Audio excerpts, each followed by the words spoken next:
တခါတော့ကတောင်တန်းတွေနဲ့လယ်မြေကျဲကြီးတွေဝန်းရံထားတဲ့ရွာတွေမှာလယ်တကြီးဥပမောင်းဆိုတဲ့လူတစ်ယောက်ရှိတယ်။သူမှလယ်မြေထောင်ကြီးနွားအုပ်ကြီးတိုးလောင်ယုံကြီးတွေအများကြီးရှိတယ်။ဒါပေမဲ့သူ့စိတ်ကတော့မိုးမရွာတဲ့မိုးကောင်းမြေလို့ချော့သွားခဲ့ပြီ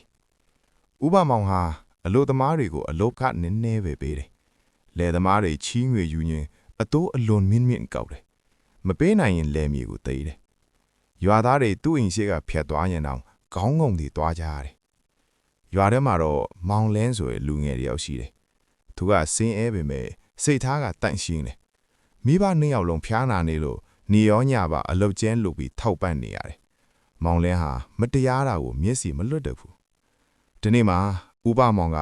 မောင်လင်းတို့မိသားစုလဲကွက်ကိုမျက်စိကျလာတယ်။မင်းတို့ချီးငွေမပေးနိုင်ရင်လဲကွက်ကတိမ့်မယ်လို့ချင်းချောက်တယ်။မောင်လင်းကလက်တွေတုံနေတော့လဲမိဘတွေကိုကြည့်ပြီးတက်တီယူတယ်။ကျွန်တော်တို့စူးစမ်းပြီးပေးပါမယ်။ကျေးဇူးပြုပြီးအချိန်ပေးပါလို့တောင်းပန်တယ်။ဒါပေမဲ့ဥပမောင်ကမထောင်ဘူး။လဲကွက်ကိုတိမ့်လိုက်တယ်။မောင်လင်းတို့မိသားစုဟာအိမ်ငါးလီတစ်လုံးနဲ့ပြောင်းနေရတယ်။အဲ့ဒီနေ့မှာမိုးရာသီကမထင်မှတ်ပဲပြင်းထန်လာတယ်။ဥပမောင်ရဲ့လယ်မြေတွေကိုတောင်ကြားအောက်ထိတူးဖော်ထားမှုမြေပြိုမှုထစ်လာတယ်။တိုးလောင်ယုံတဲ့ကဆန်အိတ်တွေရေဝင်ပြီးပလက်စီးကုန်တယ်။နွားအုပ်ထဲမှာလည်းယောဂကူးဆက်လာတယ်။ရွာသားတွေအချို့က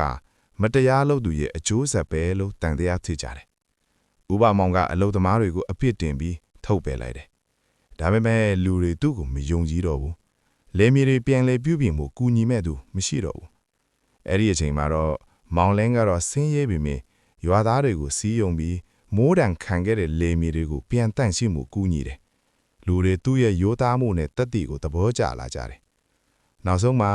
ဥပမောင်ဟာတယောက်တည်းကြံရစ်သွားတယ်။အိမ်ကြီးထဲမှာတိတ်ဆိတ်စွာထိုင်ပြီးကို့အမှားကိုစဉ်းစားရင်နောင်တော့ရလာတယ်။ဒီနေ့မှာမောင်လင်းစီသွားပြီး